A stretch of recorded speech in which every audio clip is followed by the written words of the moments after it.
Good evening, everyone. It's 7:01, and I'd like to call together the March 12th, 2026 school committee meeting. This is our annual budget hearing. First order of business is a pledge of allegiance. Great. Good thing. I pledge allegiance to the flag of the United States of America, to the republic for which it stands, one nation, under God, indivisible, with liberty, justice, for all. All right, this evening we have our consent agenda posted, which contain the minutes from our February 26, 2026 meeting, as well as the oath of bills and payroll. Did everybody have a chance to look at the minutes? Okay. Are there any edits being proposed? Is there a motion to accept? So moved. Made by Sean. Second. Seconded by Janine. All those in favor, indicate by saying aye. Aye. Aye. Passes unanimously. Great. We have one piece of any new business this evening, which is the fiscal year 27 budget presentation, discussion and motion. I will make the presentation from the podium. Kelly will join me as well for his piece. And we hope to hear a motion this evening from the school committee to accept the proposed budget. We will, as stated on, well, I'm sorry, there's an opportunity for public comment. And then we'll motion to close the budget hearing. We typically have a opportunity for public comments ahead of any presentations. I'll make that available. Seeing none, hearing none, going off script tonight, and I apologize, guys. But we will move right into our budget presentation hearing. All right. We've got a slide deck prepared for everybody this evening. Perfect.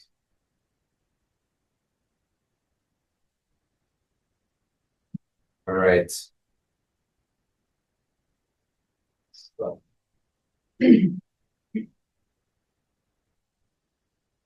All right, so I just want to thank everyone for their efforts in the process this evening. Tonight, we've got the administrative team listed as well as the school committee members, but obviously there were a lot more folks involved in this, but just want to thank everyone for their efforts. It was a team approach as always.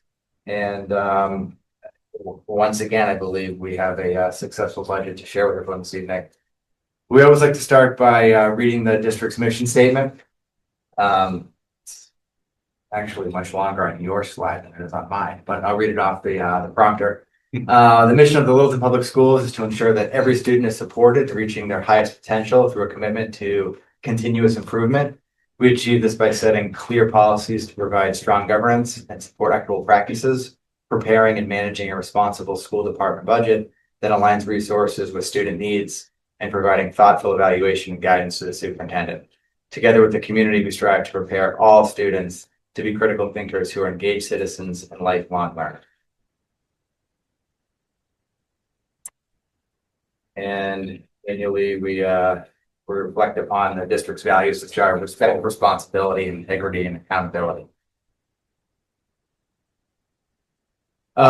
This is a bit of like an appendix to just kick off the presentation. You'll see some of these items listed throughout the presentation. When we refer to regular education, it's all costs associated with regular ed programming. Special ed is all costs associated with special education, with the exception of transportation costs. Those are kind of self-explanatory. Student and staff support includes guidance, nursing, technology, curriculum, professional development. Other instructions are inclusions of co-curricular and extracurricular cost centers for activities. System administration is going to be your superintendent's office, staff, school committee costs. We did receive some nice jackets this year. Janine's modeling this evening, so school committee costs were up. School administration, that's the principals and office staff at each building. Transportation and buses, that's regular ed and special ed education transportation costs. Facilities and maintenance are the operation, maintenance, utilities, custodial contracts, and contracted services. Now that we have that out of the way, we can talk about the process. This is a process that starts back in October. At that point in time, the budget subcommittee, Janine, I want to thank you for your efforts. In particular, we started to meet with the superintendent's office and the business manager, Steve Mark, to identify initial priorities. We then have a joint meeting that takes place with the select board and finance committee where we share sort of the preliminary budget information.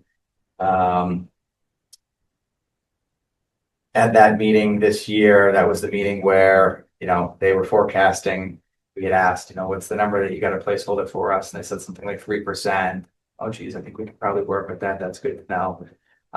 We review our preliminary budget in February. Here we are in March for us to present the final budget to the school committee for your acceptance. And then this presentation will be included in the town report in May for the town to approve at town meeting.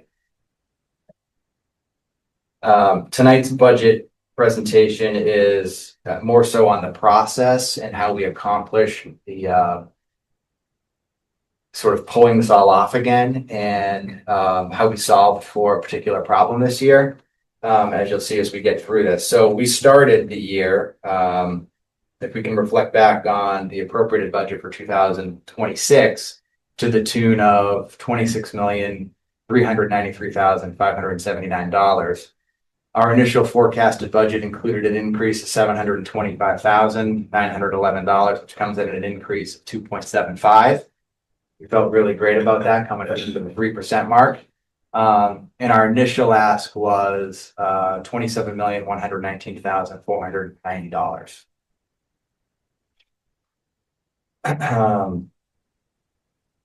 That request involved the following information on this slide. So if we were to take a look at what we believe are increases in salaries to be, contractual cost of living adjustments across all staff, all contracts, it's to the tune of $874,000 and change.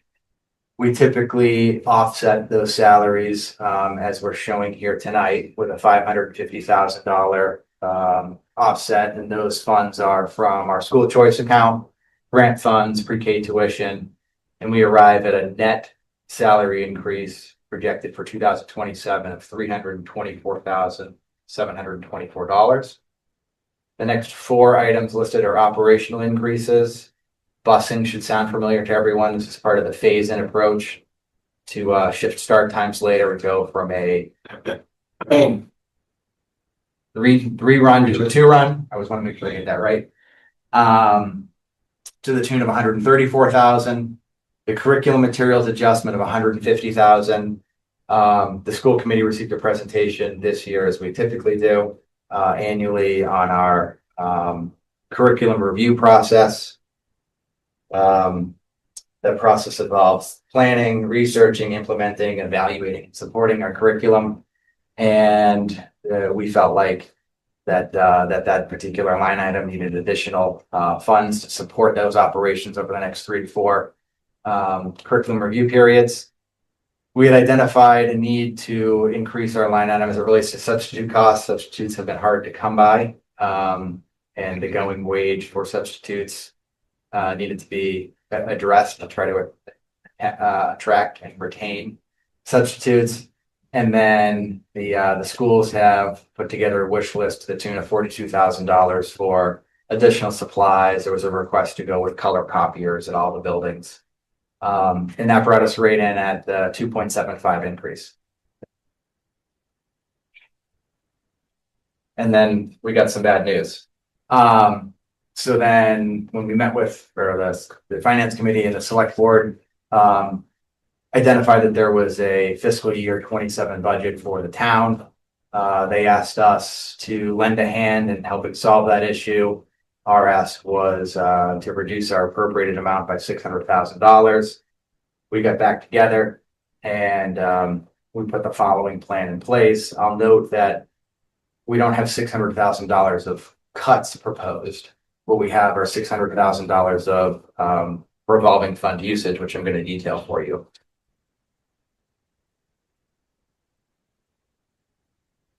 So the very first place that we're looking to lessen the $600,000 appropriated ask was to the tune of $134,000, which was the bus increase. We're simply going to spend down some bus revolving funds. That takes care of that.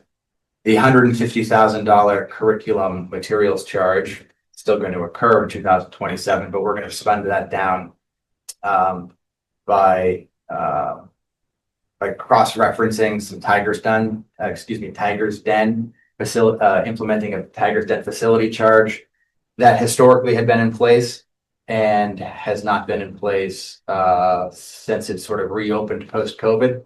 So making up for some lost time there. We're going to spend down $50,000 revolving fund for the pre-K program and apply that towards salaries. And then we took a look at possible retirement savings. We know that teachers and staff have announced retirement. We will always look to hire the best candidate, but oftentimes staff they love working here in Littleton. They stay. They leave Littleton at those top tier salary ranges. When we go to rehire someone, we're predicting, fingers crossed, that there might be about $100,000 in savings there. And then we reevaluated what our ask would be for spend out of district tuition, and we reduced that $165,000 and change to come up with the $600,000. So that being said, you have our 2026 appropriated budget, our initial ask of the $725,000, meeting the town's needs of $600,000 reduction brings our net increase to $125,283, which comes in at a 0.48% increase. Our 2027 fiscal year budget request will be to the tune of $26,598,402. This provides a breakdown of salaries versus expenses. To keep it real simple, we've got our salaries appropriated for 26, and then our salaries appropriated for 27. These are all salaries, so it's special ed, regular ed, central office, building leadership. And you're seeing a difference there between fiscal year 26 and 27 of 1.3%. It's $274,000. I just want to bring your attention back to one of those earlier slides mentally, where we had salaries going up to the tune of $827,000. That 274 that's shown on this slide is net of those adjustments that have been made. So salaries district-wide are going up much greater than 274. It's just the appropriated dollars that we're asking for that are going up 274. Likewise, expenses aren't actually likely going down fiscal year 27 versus 26. We are paying that bus increase through revolving fund usage and some other miscellaneous expenses to the tune of about $14,000 to show a reduction there. So from an appropriated standpoint, salaries are going up slightly, expenses are going down. That's how we settle at the $125,000 increase, or 0.48%. All right, so here are those cost centers that we referenced earlier. It's the same story, but it's just a greater level of detail. So we can look at regular ed expenses, 26, $10,017,133. If you didn't understand the story, or if you weren't paying attention, it wouldn't make any sense for us to be proposing fiscal year 27 requested $9,949,186 with a net reduction of $67,000. That's after we've gone ahead and applied those school choice funds and the revolving fund usage and all that stuff. So I'm not going to go through every single one of these. I'll leave this up here for a minute for you folks to glance at. We can certainly come back to the slide. You can ask questions, but this just goes ahead and details all of the various cost centers and what the changes in dollars and percentages from fiscal year 26 to 27. But you have to keep in mind that this is after those reductions that have taken place. Otherwise, people would say, hey, what about school administration? That doesn't make any sense. It's just for students and staff support services. It's just where we were able to get the dollars to work out. Okay, we can go on to the next slide.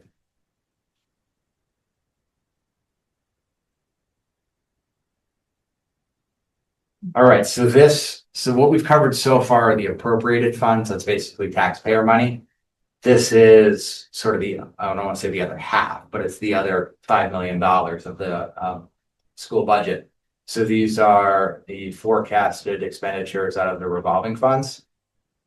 School department's got a number of revolving funds. The school choice account, the planned expenditures for fiscal year 27 are 850,000. We're showing that initial offset of 250,000. We're showing planned capital projects of 450,000. And then there's another 150,000 of miscellaneous of expenses that flow through the budget. Our circuit breaker funds, that's special ed tuition reimbursement from the state. That's an annual revolving account that the school department has. We'll be reimbursed for our special education, a portion of our special education spend, and then we'll spend our circuit breaker money first, and then we'll spend appropriated dollars after that. Transportation costs, a little bit larger than normal because of the additional usage there in the revolving funds, where we're gonna pay that last phase in ourselves and not pass it on to the appropriated to the tune of 300,000. Pre-K tuition fees 200,000, other revolving fees, and then grant funds we're projecting 540,000. So there's another $5 million of district expenses that'll flow through our revolving fund usage.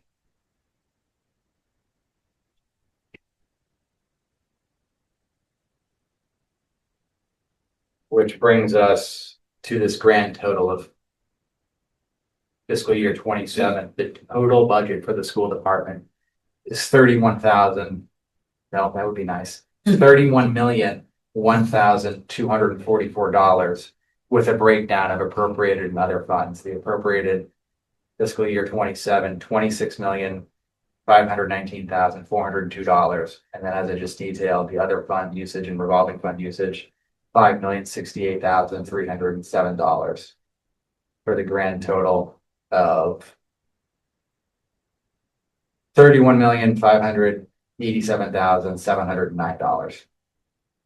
Represents a total increase over the prior years of 1.9%. Okay. FY20. Yeah, that should say 27. Yeah. Thank you, Bino. Good catch. Where? The Total first FY. one is 26, but the bottom one is. First one is 26, correct? Should be 27. Yes, it should. My mistake. Should total is 27. Yep, my mistake. Thank you. You think all the times we read it, I'd see it, but I'm sorry. Just confirming I'm tracking. So, at this point in time, I'll open it up for school committee questions as it relates to the budget. Like I said, this was a bit more of a presentation on the process and sort of that $600,000 problem and how we work to resolve that.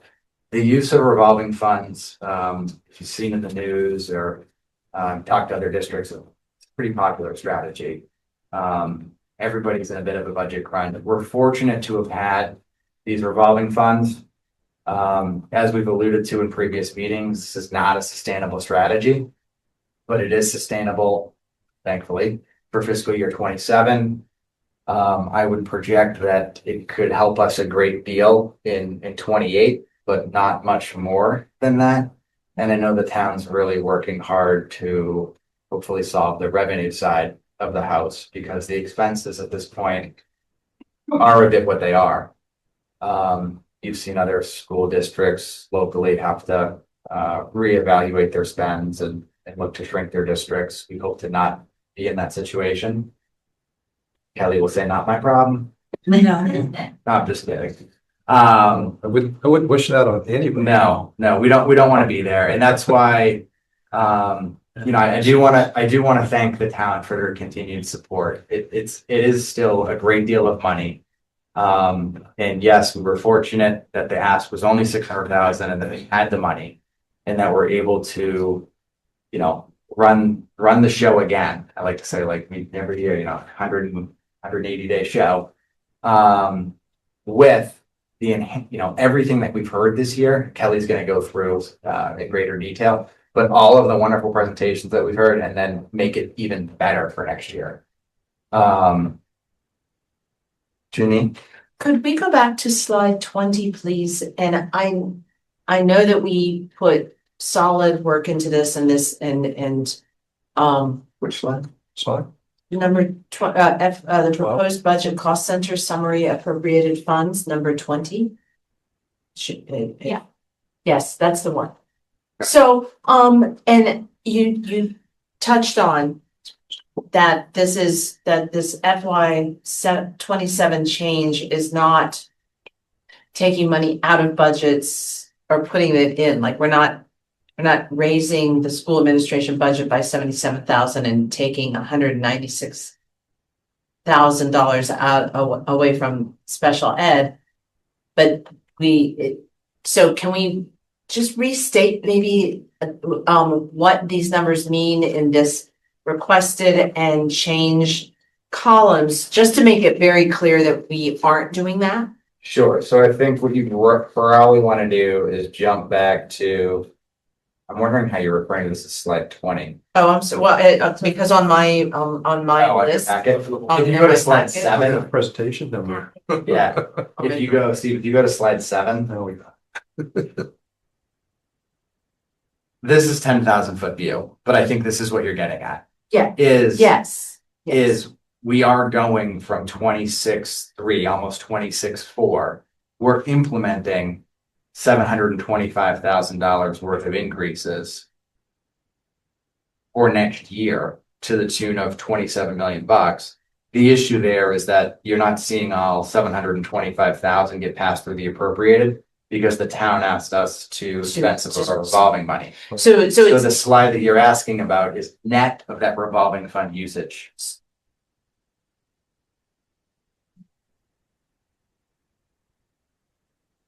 So we don't have a slide prepared on the cost centers as it would relate to the actual 27 million. Because those aren't appropriated dollars. I'll try to say it a different way. Let's pick, we'll just continue with regular ed. So our expense associated with regular ed is not going down. However, we're asking the town for $67,000 less than we asked them for last year. We're going to make up the difference with our revolving fund usage. There's the key. so there we go. So it's year over year request, not Spend, spent. correct. This isn't our net school budget. This is the appropriate budget.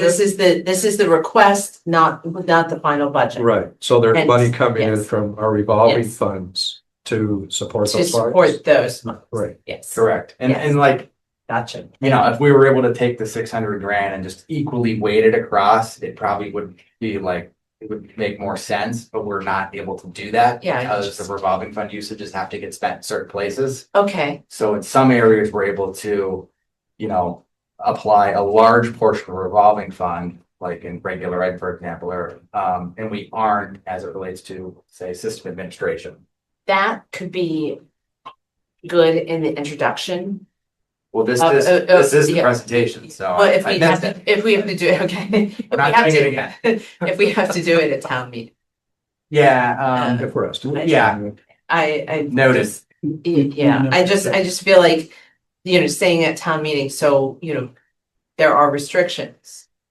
And we, working around those restrictions Sure. is some of the money, is some of the numbers. Whatever the timestamp is on this conversation, be sure to pass that along. Yeah, so I'm not trying to be, I'm thinking in terms of what people are gonna ask. And what people are gonna look at and what people are gonna care about and, you know, I mean, these are deep dives and I hugely respect this work. But I just want to be ahead of questions and criticisms. Sure. Appreciate that. Sean? So I know that you said that, go to slide 14. We're using 850,000. The 850 from the school choice. Year over year, how much do we need to accrue the school choice? So what's the net impact for this year? Meaning, 450 to 500,000. okay, so the net impact to the actual total balance and be less of that, right? So Correct. Yep. Yeah, okay. Right, and that was planned as part of capital expenditures discussions with the town as well. And our school choice fund was healthy, so we could afford to take that loss, but we can't continue to do that year over year. So, Yeah, still net negative. I have a question about, when you were talking about the curriculum materials, the 150,000, you mentioned that that was going to take us over a span of years. It wasn't like 150,000 this year and also next year and also the year after, right? So it's an additional 150,000 in the budget on top of, you need to remember that it's an additional on top of the curriculum spend that's already in the budget. So we have, because we started with fiscal year 26. Right. So in fiscal year 26, of course, we had a curriculum spend. And in evaluating the curriculum review process and what materials cost these days and where we're at with certain programming, we were projecting that we were going to be underfunding that particular line item over the next couple of years. So by adding $150,000 to that line item, we feel that we have sustainable funds to continue to implement our curriculum plan over the next 3 to 4 years. After that, your guess is as good as mine. Oh, so this doesn't represent like buying wit and wisdom or something like that, like a curriculum? No, but it represents as a a multitude of invoice, things, wit and wisdom and professional development. We're entering our third year of implementation. The review scheduled for elementary next year is K-5 science. The year after that is K-5 social studies. So whenever you do a K-5 implementation, you're looking at, depending on the subject area, but anywhere from $250,000 to $400,000 for a complete implementation. So this question applies to more than just curriculum, but are we ever able to amortize over time some of the expenses that don't just apply to one certain school year? Or is that not the way you do the accounting? It's very difficult to do with curriculum implementation because we don't want to implement wit and wisdom K2 and then a year later implement wit and wisdom 3 to 5. So what carries over time is the professional development that we offer our staff.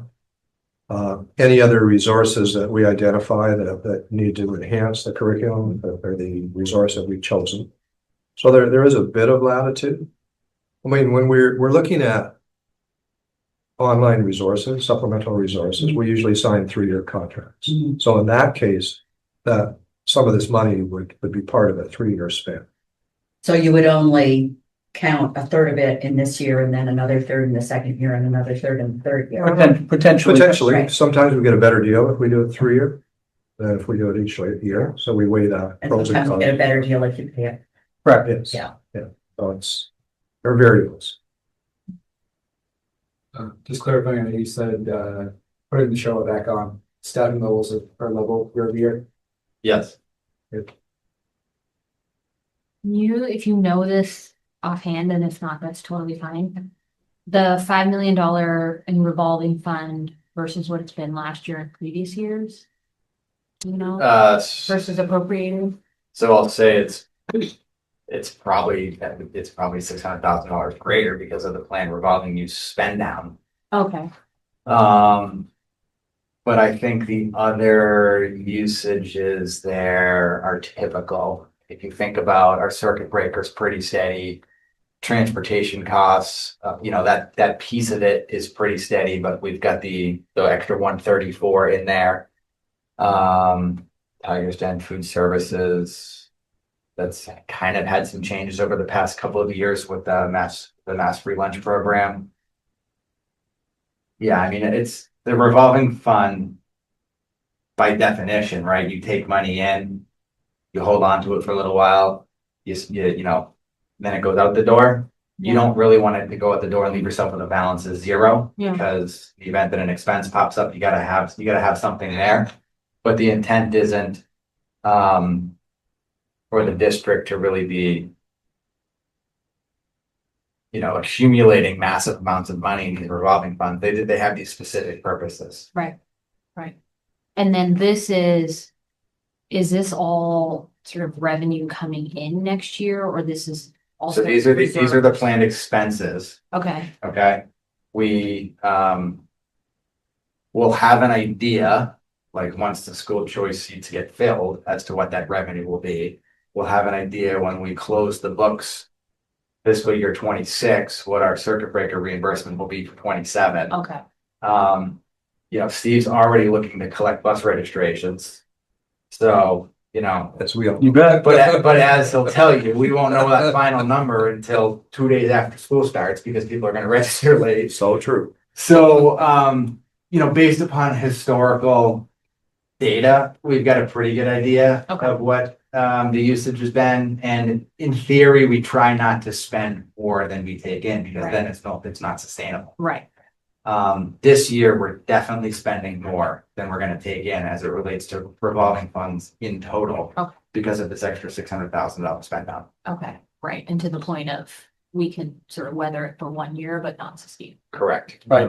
Sure. Right, so you're right, some of these are fees that we would collect next year. Yeah. We collect them and spend them in the same year. Yeah. And then some of them will spend down that balance that, little bit of a accrued. balance that we have. Yeah, okay. And can you go into more detail about the story with the money coming in from Tigers Den?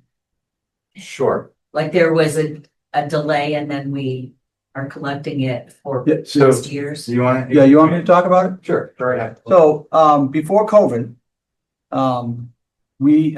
Tigers Den was in a position where we were charging quote unquote, the Tigers Den program, like a facility rental fee to help offset building costs, custodial costs, heat, light, power, things like that. When COVID hit, that program took a huge hit in revenue, enrollment, things like that. So we stopped that cross charge for a couple of years. We didn't now want to built sink the that- program. Right. The Tigers Den. So we've now built that program back up again. The revenues are coming in where we can now sustain a cross charge back into that program to help offset some of the school costs to run the Russell Street School building. So that's what that is. That make sense? Yeah, I'm just, so how did they have the funds to go back in time? Or are you just picking up where you left off We're- and we're not making up the loss? No, we're not making up for lost time. We're not going back and charging them the years that we didn't charge them. We're just starting next year, we're reinstituting the charge and moving forward.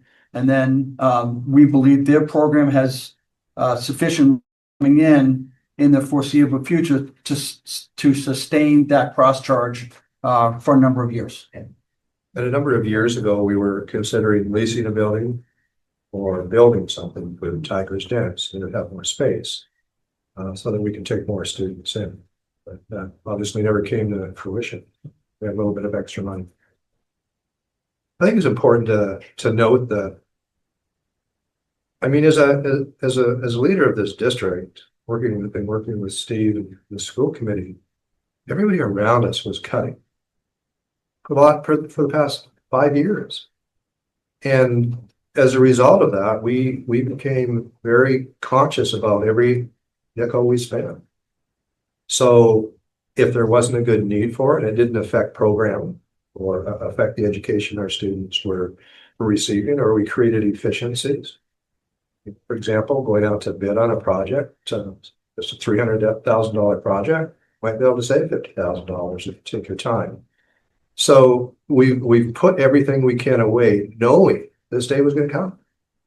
So it's not as if we have money falling on trees. This was a conscious decision to make, because there is no way we could escape the reality that looks down the road. The only thing we didn't know is how long could we not be there. And this year happened a couple of years sooner than we thought. So it's allowed us to continue to do all the good work that we're doing.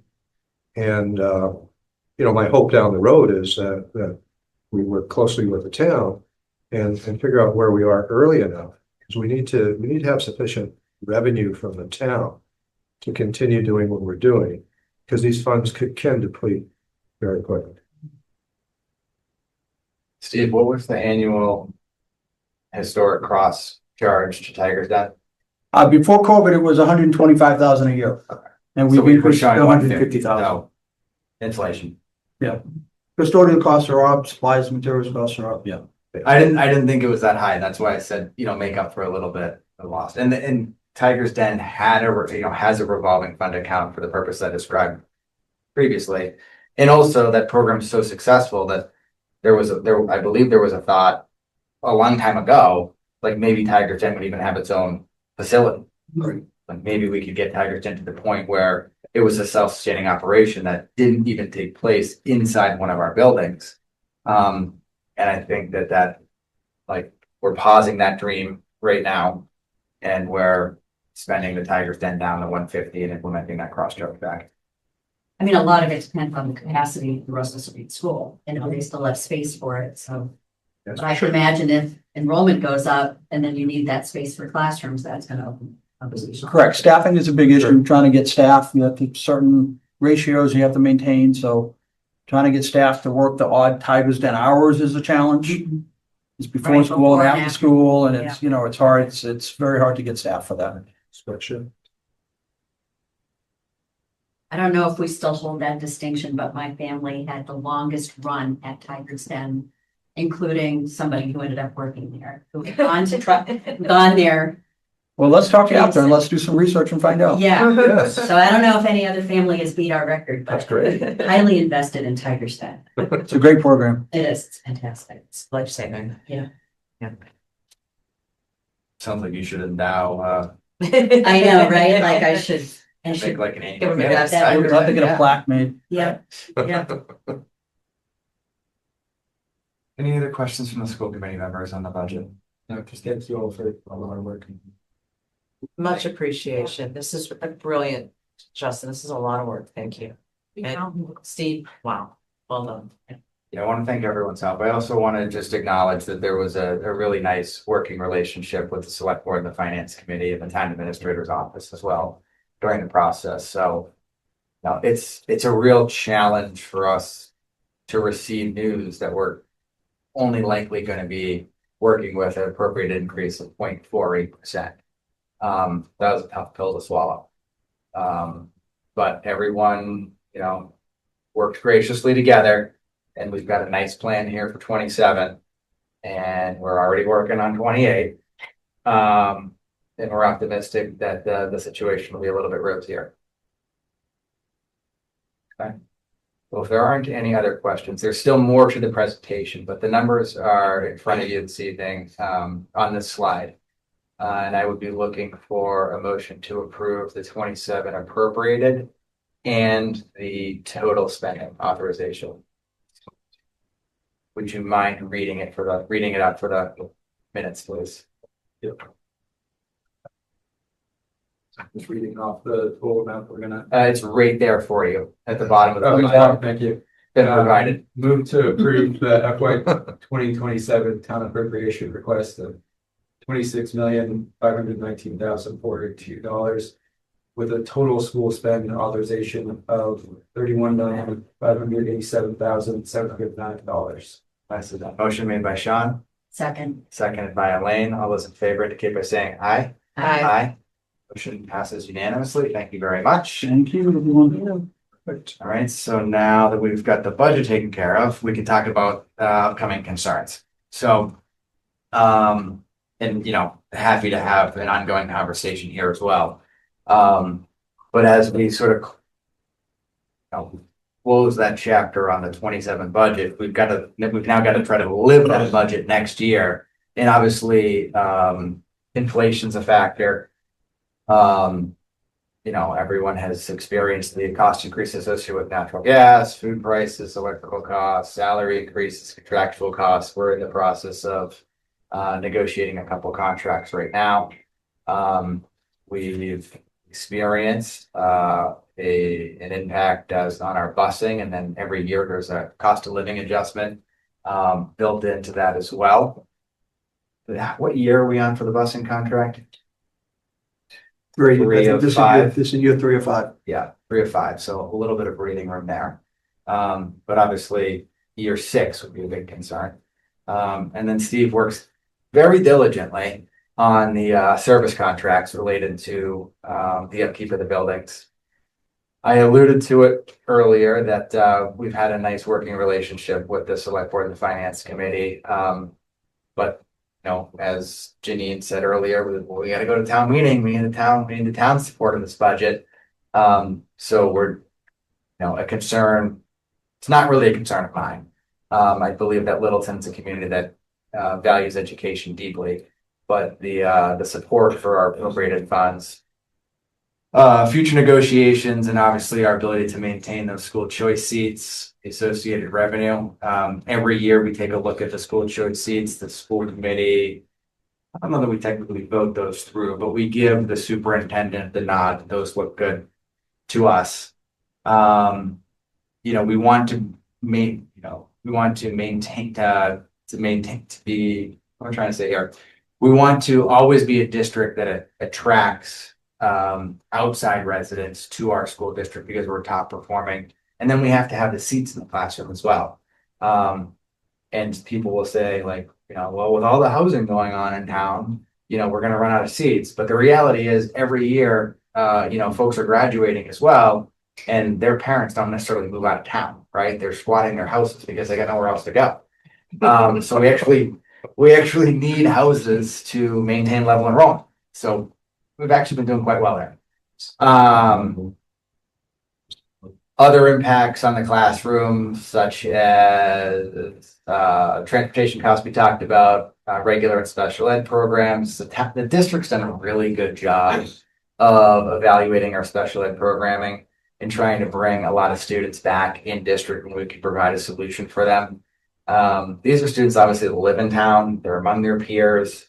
Well, I'll be the first to say, if we can't meet a student's needs, we will certainly entertain an out-of-district spend and even recommend one where it seems appropriate. But if we can provide that in district, that's often the best case scenario. And we can create some efficiencies there where it actually helps the budget.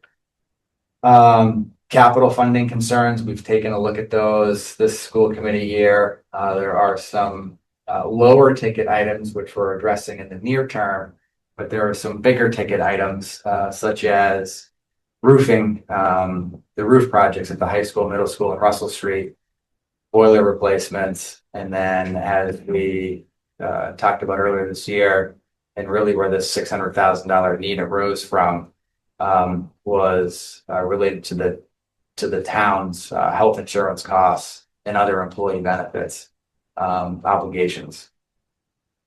So Justin, do you think we're going to have another hit like this next year, or was that 600,000 that we were asked to cut, or you're hoping that's a one-off situation? you want my personal crystal ball? Yeah. I believe that next year will be similar to this year because I don't think a lot's going to change in 12 months. I think there's a greater likelihood that the situation gets better in 24 months.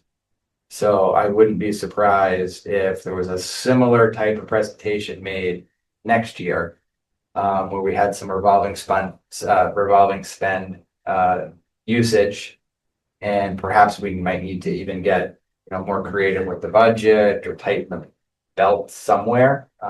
Hopefully nowhere near staff.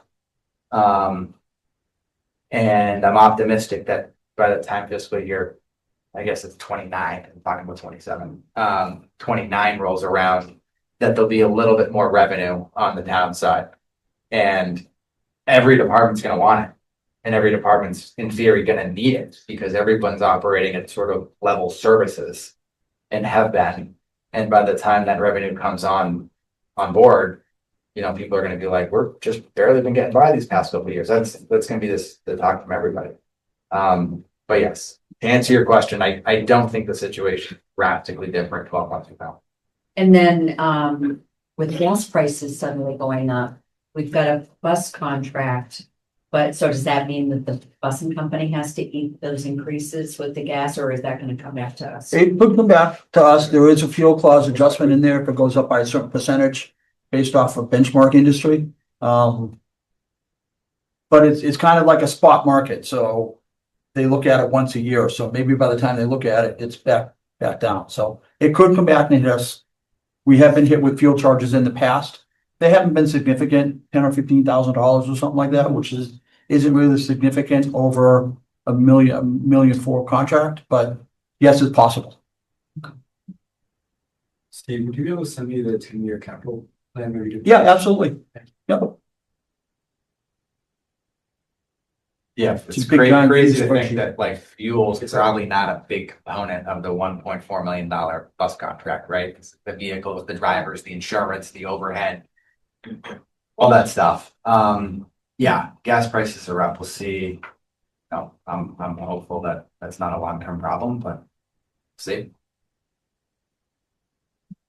So yeah, there are legitimate concerns, but to be honest with you, if you look back over our presentation year over year, you know, there aren't really any new concerns. But these are just things that we keep an eye on and we have to plan for. And with good, proper planning, we can try to mitigate some of these risks.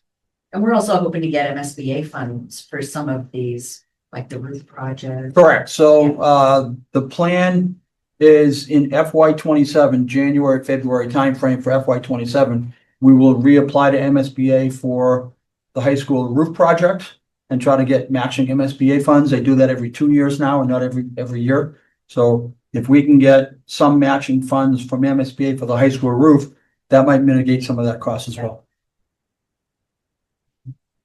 Right. I think we're good at that.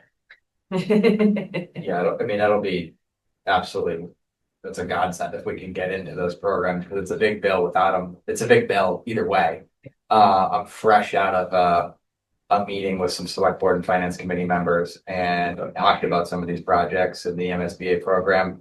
The town's setting aside their portion with the assumption that we do get into the roof project. So as we get approved, you know, if we were to get approved, the MSBA picks up 40% and the town's going to have 60% set aside for us.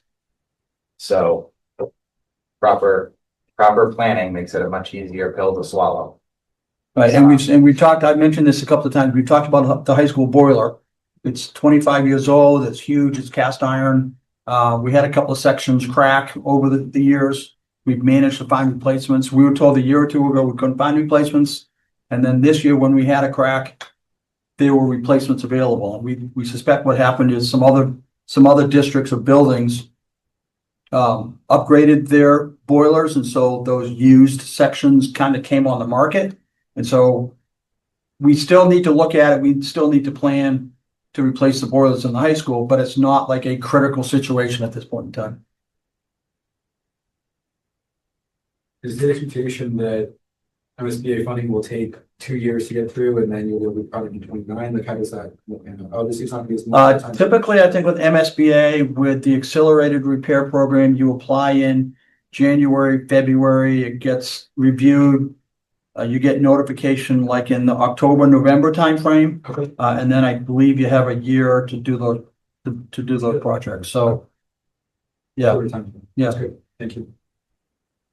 Yeah, my gut tells me on 27 that we won't get accepted.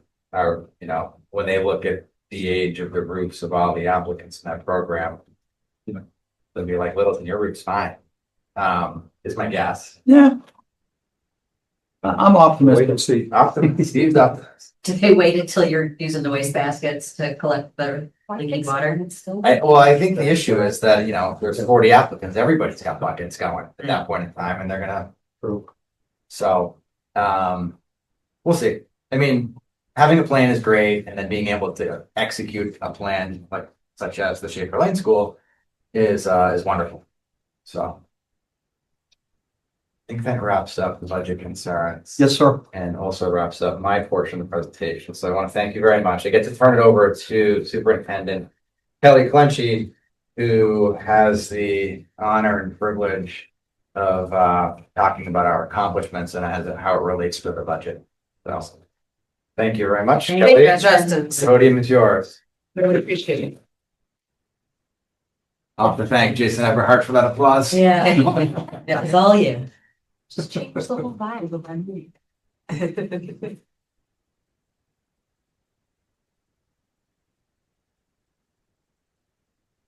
Feels strange not having to think 3 years ahead. It's a little bit surreal, but I'm thinking to myself, why am I not thinking 3 years ahead? Budget. So that's all right.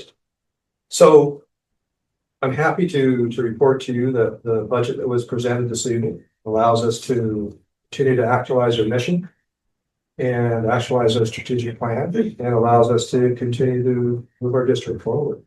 So from my point of view as the educational leader, this budget does not hinder what we're doing next year. So as Justin pointed out, I strongly recommend that you keep that communication going with the town. Because we will start budgeting for FY28 in October. So it's not too far off. The accomplishments of the schools are arranged around the 5 standards of our strategic plan. I'm going to be brief tonight and just highlight 2 under each section for each school, although the elementary schools are combined in this presentation. So to start, I mean, we've all heard about Wit and Wisdom, K-5 implementation with scaffolded UDL supports. We're finishing our 2nd year of this implementation, entering year 3. There's still a lot of work to do. This is a real huge change in the way we deliver English language arts education in our district. But I'm very pleased in terms of the progress that we've made to date, and I'm really excited about the curriculum. It's really nice to hear students when you're in those classrooms talking about things that they're interested in, learning about science, learning about history, and it's incorporated into the program. So very pleased that we chose this resource. And the continued implementation of the Portrait of a Learner pre-K to 12. I'm thrilled that all of you were excited with our presentation. We still have some work to do. But when this process is completed, I truly believe that you will no longer need a strategic plan because the Portrait of a Learner will become your strategic plan, which makes sense. And we should all be striving school to school to develop those skill sets that are indicated in the major areas of the Portrait of a Learner. And I'm going to stick to my promise, only 2 per section. Professional development, continued focus on universal design for learning. We've been on this venture for 4 years now. As you all are aware from our presentation, this is a multi-year implementation process. We're seeing good progress this year, but we're certainly not going to be done at the end of the year. I would anticipate 2 or 3 more years of focus before the district feels that we can let our foot off the gas pedal. It'll be in the culture of our schools, will be part of practice. The other I'd like to highlight is continued practice, learning and discussions on culturally responsive instruction. That's so important to any school district. We've embraced that for years, and this is something that we're committed to continuing to embrace. Climate and culture. I'm so thrilled that we're continuing on with the annual cultural fair and extended to Russell Street school families. That's a huge success, and you just learn so much by being part of those evenings. And it's just an indication that as a community, we embrace diversity at all levels. And it's really nice to learn about different cultures. As we all know, our cafeteria also embeds different meals from cultures into the menu. And it's really nice to expose our students and staff to different foods from different cultures. Heart and Stripe, I'm gonna break my rule just for a second here. I mean, those programs, social emotional programs are staples of social and emotional learning. And it's a rarity that at graduation, I do not hear one of our students talk about the heart program at Shaker. It's still making a huge difference, and it's been in place for many, many years. This year, for the first time, we hosted a Wellness University Day at Russell Street School. It was a morning, brought people in. Our students were actively involved in learning about all aspects of wellness. And as we all know, that starts early. So thrilled that we were able to formalize something rather than just incorporate into what we're doing every day. Students had a great time, staff had a good time, and I'm hoping that this will become an annual offering at Russell Street School.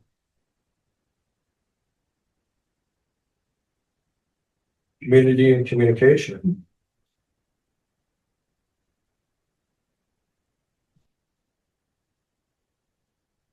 Shaker Lane offered the grades 1 and 2 new buddy program, where you move to a community and you're just getting to know your neighbors and other members of the community. You have students that are attending school. It's a little daunting at times. I know I've done that in my career as I moved around. So, my children had to adjust to the new community, new schools, and it's nice to have a support network and feel welcome and get to know what the community is all about. So that is a tremendous program, and I'm confident that it's taken on a lot of stress from your families that live into our town. We continue to partner with the Littleton High School students to have internships and mentors at Shaker Lane and Russell Street. There's nothing more special than watching our students from high school give back and work with our youngest or younger learners more correctly in all aspects of their schooling. Could be social and emotional learning, could be math, could be ELA, Phys-Ed. And it's just really nice that we have students that want to do that. And I really truly believe that's one of the reasons why we have so many students come back to our schools to sub after they're finished their year at college. So I really believe that this is a line that allows us to develop that confidence and that desire to come back and also give back to Littleton public schools. Technology. We continue to offer family STEM night activities, which we've been doing for about 5 years. The very high participation in those activities. And the other one I'd like to highlight is the implementation of our school status communication platform. This is 2.5 years now that we've begun that venture. I think it's doing well, and I'm looking forward to seeing it expanded throughout time as we entertain hooking up to Instagram and Facebook to reach our broader community. But it's really nice to be able to find things at one place. The only other thing I'd like to see done, and I don't have enough time to do it, is start looking at the teacher websites that they create. And if we could standardize those at each school and maybe beyond, I think there'd be a lot of happy students and parents out there. Right now, it still seems a little clunky to me. That's not an easy task because it's really hard to find a program that meets the needs of each school. But I believe something can be done. Hopefully the new superintendent takes a look at that during the first or second year. Middle school, of course, one of the huge accomplishments of being recognized as a national blue ribbon school. And that's as a result of the hard work of our students, teachers, parents, and community. It takes everybody to create an effective district. We need everybody working together towards a common direction. So this doesn't happen in districts very often. As I mentioned before, I've been not lucky. Most superintendents don't ever see one in their careers. This is the second one that I've had. I don't know, for some reason, they've both been middle schools. I've always wanted an elementary school and a high school, but not too shabby settling for another middle school. Congratulations to everyone on that accomplishment. And the middle school has been working really hard on enhancing intervention programming to bring the interventionists into the classroom. Our philosophical belief is that we want our students in front of the best teachers, the most qualified teachers. And unless it's absolutely necessary, we want them included in classrooms with their peers. That's not possible all the time, but even if there are pullouts, they should be minimized, and only students should only be pulled out of class when absolutely necessary.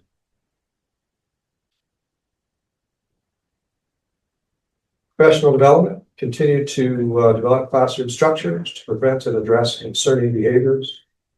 They brought in a gentleman by the name of Dr. Alex Hirschberg, and this individual worked with staff on bringing consistency and norms and routines to the classrooms. And it doesn't matter what age you are as a student, it's nice to know what the expectations are. And also worked on areas of using different strategies for different learners in your classrooms. And I think that's an important point to emphasize. When our students walk into our doors, they're all individuals.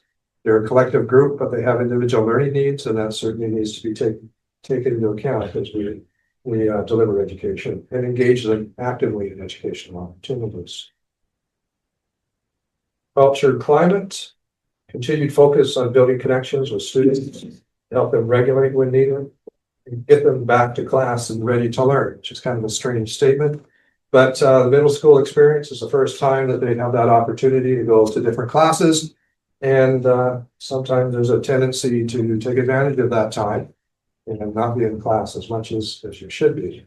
Having been a middle school principal for a while, saw that a lot, and it's something that really does need attention. And I'm glad that they're aware of it, and I see some positive differences in terms of their efforts in the past couple of years. And implementation of universal mental health screening for 7th and 8th grade, SOS for 6th grade. It's really important that our clinical staff get to know our students prior to them wanting to see them or having to see them. And by doing these surveys, it gives us an opportunity to screen students and perhaps discover things that we would never discover unless we had these screenings. And I really believe it's a major tool in prevention. So I'm really glad that we're continuing to put our energies into doing these screenings. So they're very valuable, very important. Community and communication, the annual cookout before the beginning of the year that it brings parents and students together. Also brings a little bit of controversy in our district because every school wants to do one. And we're still having conversations as to how can we make that happen. Maybe we just need to offer it to all schools at once, which would be a huge undertaking, but it's such a nice opportunity for our grade 6 students and families to take a look at the middle school, get to know each other, and great thing to get to do, get together, have some hamburgers and hot dogs, and just have a conversation. So something that I'm really proud that we're doing. This year we put an increased focus into our reunification plans. Sure, you all know what those are. If we ever have a situation where we have to evacuate our schools and relocate, it's important that we have a system in place and make sure that everybody knows what needs to happen. So with the addition of another resource officer this year, we've been able to spend more time on that, and I feel really good about where we're at. One area of safety in every district I've been in, you always need to remember that if there is an evacuation for some reason, you need a solid plan in place, because I'm telling you, it was chaos. I actually, unfortunately, have been there twice in my career. Thank goodness it wasn't a harsh tragedy, so to speak, but it was an interesting thing to go through, and everything was okay in the end. But I learned a lot through those two experiences in terms of jam phone lines, making sure that we've been able to isolate the area with the police departments and other police departments coming in. I mean, the whole operation has to be so well thought out, because when you're in those moments, you have to react. You won't have a lot of time to think. It has to be almost ingrained in what you're going to do. So technology, redesigned the school library into a tech-forward multi-use space. We've already purchased some furniture. We hired a new librarian aide, And they're excited about moving forward with that venture. And Julie Lord, who Matt, in terms of our technology integration specialist, has been working with the administration and staff all year to get ready to move forward in a different way with technology in the school. We're also hiring a new technology teacher this year, which will give us an opportunity to look for those qualities that align with what they're trying to do. They use something called a PASS program to track students' break and duration. The high school has implemented it this year for the first time as well, and also used to schedule appointments with the counselor, advice, office visits, etc. It just gives you an idea of where the students are during the day. Obviously, classroom teachers have access to this program, administration, clinical staff, so it's just a nice way to keep track of our students. We have over 400 students in the school, and we just want to make sure that we are able to keep everybody safe and know where they are. High school, another celebratory moment. The high school was recognized as 2025's School of Recognition, which is quite an honor as well. We were one of 2 districts to be recognized for Blue Ribbon School and School of Recognition at the state this year. So really cool. Interesting story. The only other school district was with a superintendent that I worked with in Maine. She was a director of curriculum at the time. And I might as well disclose that she's a superintendent of Lexington Public Schools now. So it's kind of nice for us to get together for a bit to talk about our past, etc. But those are the only 2 schools that have both those awards. Continuing incorporated UDL practices and inclusive teaching practices. We've again have spent a lot of time on that with classroom walkthroughs. Our high school curriculum coordinators are also involved, and I'm seeing a pronounced movement this year of things finally clicking into place. It's very similar to implementing SEL in the classroom. A lot of people thought it was a separate curriculum, and it really isn't. It's part of what you do. It's part of what you do as a teacher, and really it was to depict a visual of it. SEL is the plate, and everything else goes on the plate. It needs to be there. It needs to be prevalent for our students to be successful. With the upcoming reaccreditation this year, within 2 months, that should be over. Our students in grades 9, 10, 11 created digital portfolios, presentations that demonstrate various skill sets of the portrait of the learner. This is going to be super helpful for the other schools to see what's being done, because that's closer to the culminating activities of the portrait of the learner. So it's nice to have one school ahead of the other schools that we can learn from as the other schools keep moving forward. Our 3rd year of Character Strong, an SEL program in high school.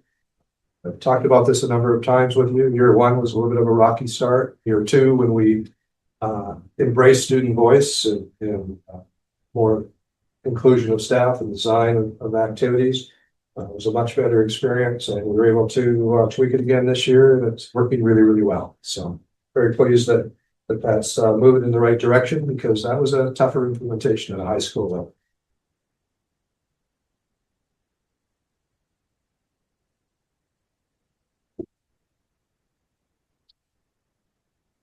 Climate and culture.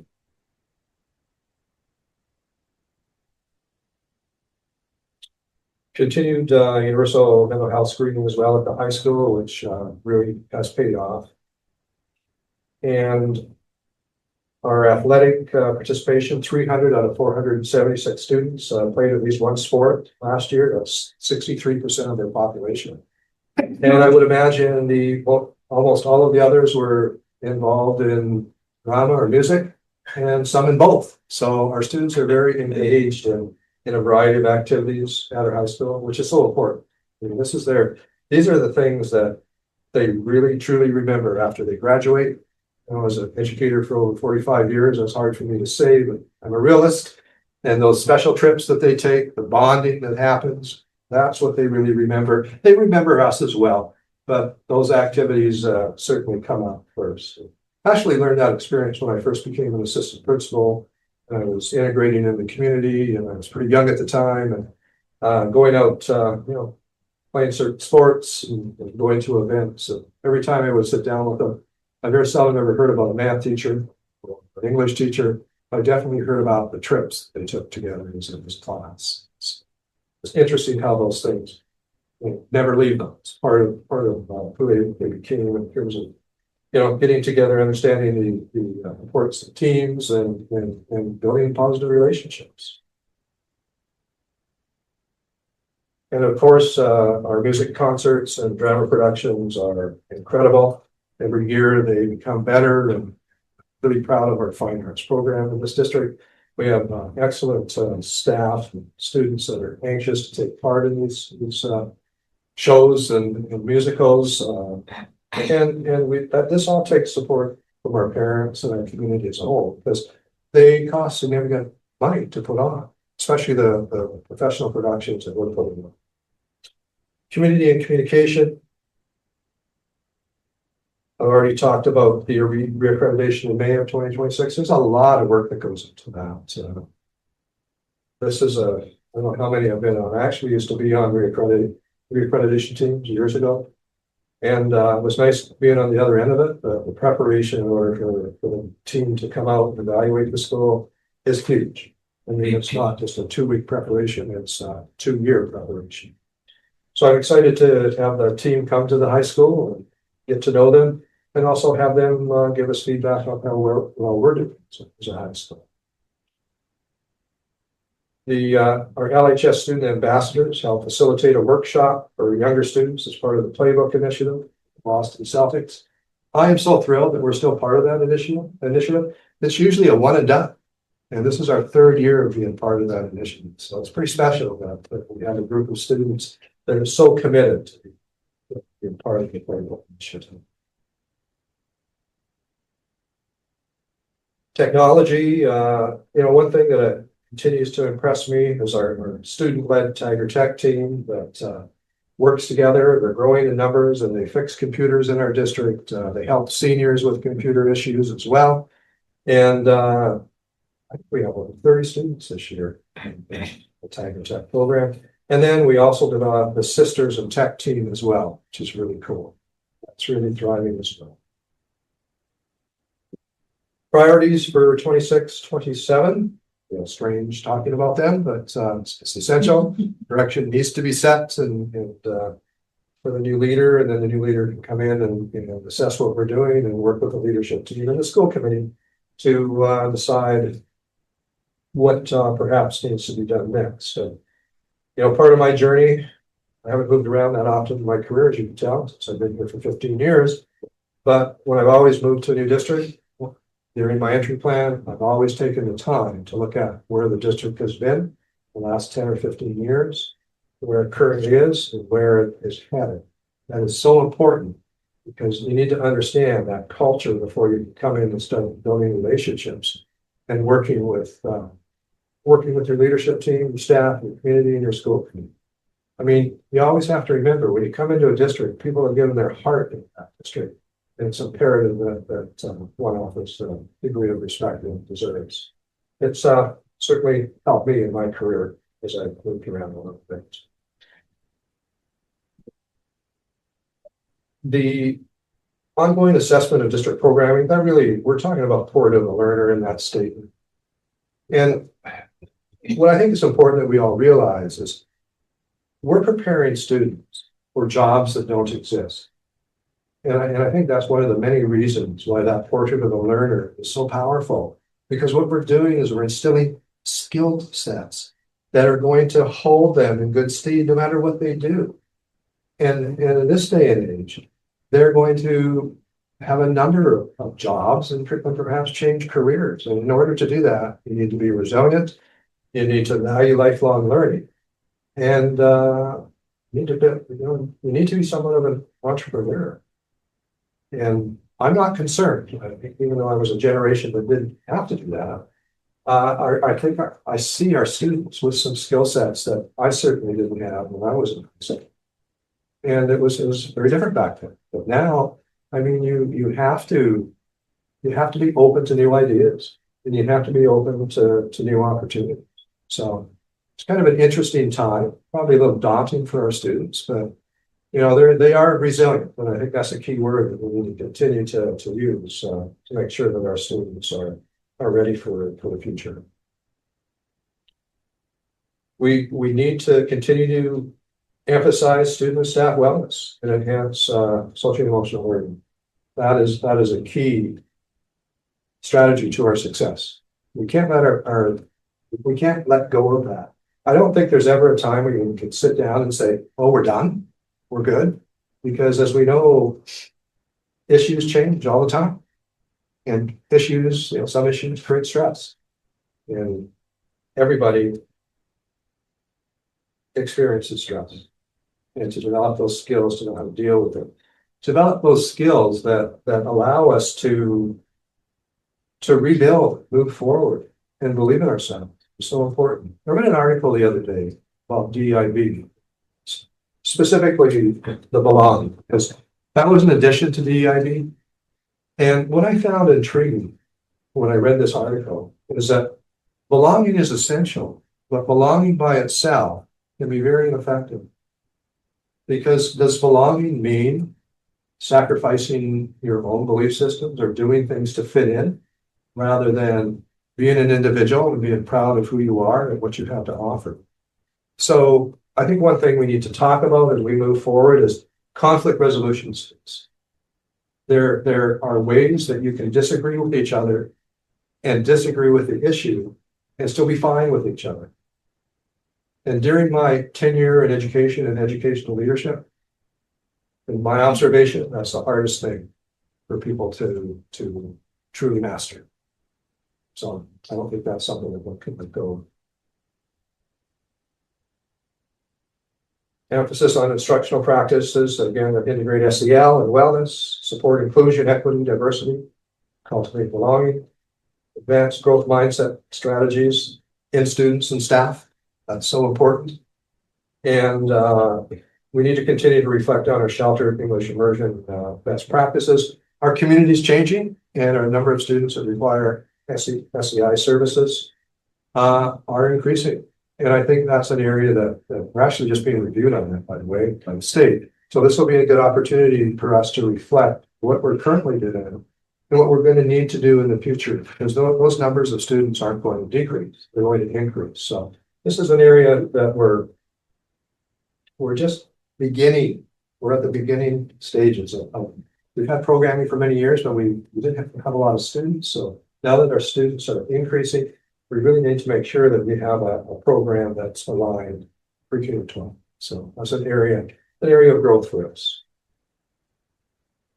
And our professional learning culture, we talked about the kinds of professional development. There's individual professional development, school professional development, district professional development. All three of those are really important. I've said to you many times how I'm very pleased with the opportunity to partner with Harvard Public Schools and their Shirley Public or Regional School District, more correctly, every year. It's an opportunity. It's teacher driven, so we offer professional development that resonates with all of the people that are there. And by bringing more people together, you have colleagues that begin to develop friendships, rely on each other for expertise. You can talk about what they're going through in their subject areas. So I really believe in this in terms of a key professional development component. I'm biased because I created this program in 2002 in a regional school district, and we had over 3,000 teachers come to this event. And it's still going to this day. So that probably should be a testament of its value if it's still in place that many years later. The continued development of MTSS, multi-system tiers of supports. We're doing well in that area, tier 1, tier 3 supports. Tier 2, I think every district still needs to work on. Tier 2 supports are shared between the classroom and pullouts, depending on the intervention that's needed. But if I were to summarize where we really need to spend some time and energy, be watchful, is that tier 2 support. those are where some students can slip through the cracks and go unnoticed years. So, you know, all three are important, but tier two is key to making sure that we don't have students that are slipping through the cracks. I already talked about DIV, culture responsive practices, and curriculum review cycles. When I first came, we didn't have money for curriculum reviews. That's the first time I've ever seen that in my career. And I get it, the money was tight. But in order to become a high-performing district, you have to have effective resources. And I'm forever grateful to the town for recognizing the needs, the school committees that I've had in the past, the present school committee, for securing the necessary funds to have a 6-year curriculum review cycle. Really important that that happens in every district. Curriculum mapping is also important, that consistency. So we've gone through exercises in curriculum mapping. I think it's the 3rd round. And part of what happens is the programs that we're using become extinct. And we have to retool. And it's kind of a good thing because then we can rethink how we're designing curriculum maps for each subject area. Facilities maintenance and repair plan. We've done a really good job of that. Again, another concern we all have around the table is that you have to continue maintaining your schools. If you don't, the cost in the end is far greater. And it's hard to remember that at times, but you have an experience that's worked. And I would ask you to keep that at the forefront of your planning process, because if you let things go, costs rise really quick. So, and sometimes it's hard to balance all the demands we're budgeting for school district. Strengthening partnerships with our community, families is something that we always need to do, something that's paramount. And having our community understand where we are, where we're headed, and that we embrace partnerships in education. And we also need to highlight civic education. It's always been important, but I think it's more important than ever. And we have already dipped our toe in the water with the exploration of AI and its use in education. So I'm really proud of our staff for embracing AI cautiously and not just saying that this is bad. They've been really good about using time and strategies and having high level conversations about how can this help them in their profession, have a little more efficient automation, and how can it help our students in terms of the learning process. And there is a place for it, but like anything else, I think it needs to be balanced. I mean, you read some articles out there now on AI, and you just have to, I guess the only word I can come up with is you have to be a realist. I don't anticipate anytime soon that somebody will be cooking my suppers for me. So, it's automation, one has to take with a grain of salt, and we're always going to need people to do things. And I'm a firm believer that automation has value to a certain point, but it does not replace the talents of humans. I think that's something that I hope as a society we remember as we move forward with AI. Technology initiatives, we continue with our site-based technology plans. Infrastructure is really important as we become more advanced with our use of computers. Bandwidth, for example. I don't know about you, but every now and again at home, I feel like I'm waiting 5 minutes for something to load, and it drives me crazy. And I keep paying more money every time that happens, and it only works for a couple of months, and I'm back to the same spot again. So you have to be really careful with the infrastructure. Years ago, I hooked up a rather large system to a one-on-one program. And the first day we did this, they connected their own fiber optic cables, and it was a disaster. And I'll never forget that because it was a moment. And I thought, we've invested millions of dollars in this, and it's not working. And it was just hooking the wrong cables up. So thank God it was only that. The support of our students with a one-on-one technology program. I still want to really emphasize the importance of only using technology when necessary. There's that teachable moment that can only happen with a teacher and a student. and we shouldn't be over relying on technology, but it is a good tool to use in our classrooms when it helps enhance instructional opportunities for our students. And, as a lot of us are thinking, I know we've developed some policies in our district on technology use during the school day.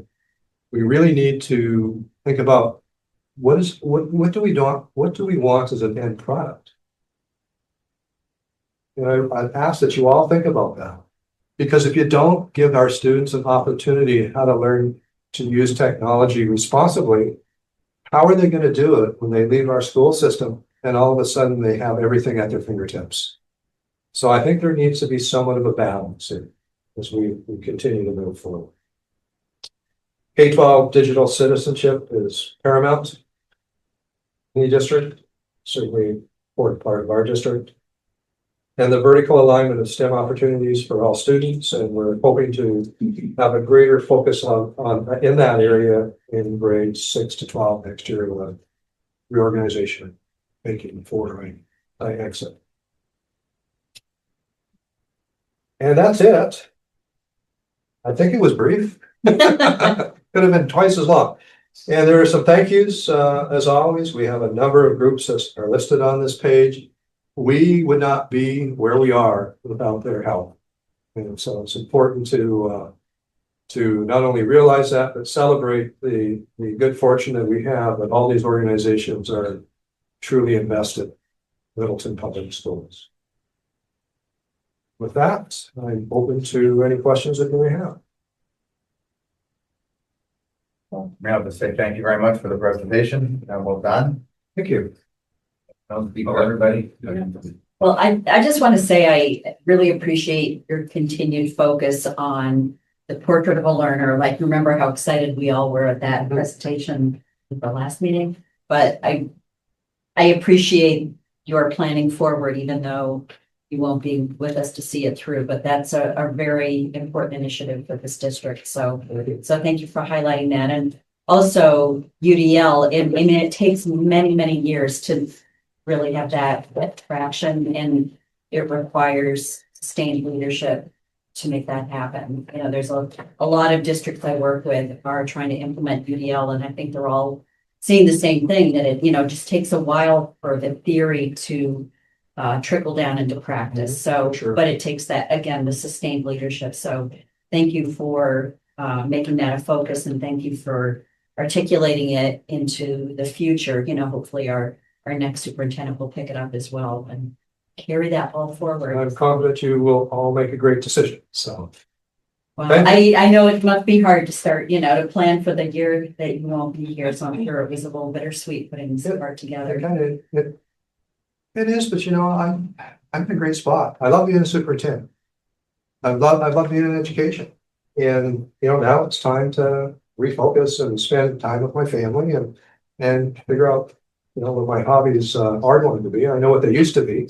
I've dropped off most of them, and I need to get back into that. And I'm just really excited to figure out what's next. I don't have a clue, and I feel good about that. It's strange for me. I'm excited about it. Life is good. Enjoy. Yeah, well, good. You'll see me driving a snowplow in the wintertime. You'll know I'm really bored.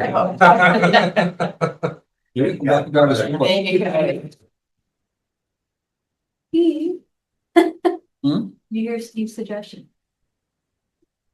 Decide to drive school bus. Oh, we always need bus drivers. Yeah. Yeah, a substitute. All right, that wraps up the budget hearing, although officially won't close it until we pause for our opportunity for public comment. If there's anybody with us this evening or on Zoom that would like to speak before the school committee, this is your last chance. We have one in the room. Name and address for the record, please. Okay, Rob Rounds, 25 Juniper Road. I love coming to these meetings. Wish I could attend them all. They're great. Thank you. Okay, congrats. Pertaining to the public hearing, I would love, so I'm a finance guy. It's a big focus. I hope you're right about after fiscal year 28. I suspect you're dead right in terms of fiscal year 28. I'm very much concerned with regard to the out years I attend a lot of meetings. One of them was the July 14th Select Board meeting in which they entertained a couple of memos pertaining to King Street Common Project with the 8-year rollout of that project, looking at 6 to 10 police officers or 6 to 10 firemen, 3 to 4 policemen, possibly a new firehouse. I mean, it blew me away. So I don't have a crystal ball. I could use your words. I don't know what it's going to be, but where I think I'd like to just talk with you about your fiscal year 27 budget is thank you for what you did, the 600K. I will hope, and I'll be agitating others, not you. You came through. I really hope they don't do a statement to you of go ahead and increase 2.5% or 3%. That's not reality for fiscal year 28. Don't even let them tell you that, because you're going to get whiplash with regard to find it more. So rather, what I'm here to offer up, and I've done this consistently with a couple other groups, is really start to go into work on those out years, the forecasted years, those deficits. We always find a way, and I'm grateful, big supporter of education and all the work that you do. Full stop. But sharpening and preparing for, I'll say, even communicating to the public. One thing I learned through the Shaker Lane Initiative, when you ask the public to come, they don't necessarily come. They did at town meeting. They did all of your efforts, top notch. But because what I fear is coming in those out years, I just want to encourage a couple of tactics, and then I'll be done. And that is, I saw it on your priorities, those community, strengthen those partnerships. I'm a big, strong believer with regard to the growth estimates with regard to the senior population. I'm one of them. You're going to join, and that sort of thing. But you've got right now, I think, if you could pull it off, get in front of people before town meeting, those seniors, host a luncheon for the seniors, and tell them what you just did to make that budget happen. Because without you, it's a big problem. And then you can come back a year from now or 6 months after that and reinforce we're here to do it again. But then flip your message to be, but we can't, as you said, I'm just playing back what I've heard you say. It's not sustainable. So start to dig in with all of your numbers with regard to where you can't be and start to solidify, this is our line. This is where we go. We're not going to go back, with regard to retrenching of all the initiatives that Dr. Clenchey just presented to you. And so I really want to, I could hit up, you're about to have a phenomenal hockey team. You've already got tremendous scholars. My opinion, like that grade 2 music presentation, seniors love that sort of thing. If you can, any of those breakfasts, sharpen that, get out, make all those relationships, not for 6 months, but for 2 to 3 years from now, when you then need to reinforce that. And you'll have already identified, hopefully, a whole bunch of people who aren't here right now that you can rely on and say, could you speak? Could you, gather around, that sort of thing. Last one for you. Liz Trediak is the Elderly and Human Service Director. She's at the center on Shattuck Street with her staff. She just kicked off the Council on Aging, and it's still happening. But she announced 2 meetings ago, their Council on Aging meeting, that she's going to kick off a 4 to 5 year strategic plan, because she recognized they just built the center on Shattuck Street. That's been their focus for the last 5 years. Turn the page, just added a staff member in order to, they're up a phenomenal percentage increase with participation. And now she's saying, now we have to plot the future. I'd love you to be part of that, because I think seniors benefit. I've been to tech. Julie's phenomenal. Kids, again, you've got so many things. Just pick which ones you want to highlight. It'll be like Dr. Clenchey's priorities, accomplishments. You could go on and on. You're going to have to sharpen it to attention spans for people my age. But that's what's on offer. Thank you very much. There's nobody online. What's that? There's nobody online. Okay. You're like the perfect liaison for us. If you want to assume that role of, school committee to the senior population. We'd be happy to have you. All right, so no other citizens this evening, no one online. I'll close public comment. And then our next order of business is I'd like to accept a motion to close fiscal year 27 budget public hearing. I move that we close fiscal 27 budget meeting. Public hearing. Motion made by Janine, That's it. seconded by Beano first. All those in favor, indicate by saying aye. Aye. Carried unanimously, so that's all closed out. We have, as I spoke earlier, we have one other piece of new business, which is the case capital plan notice. Information is included in our packet. This is a review and vote on the revised case collaborative capital plan with potential motion.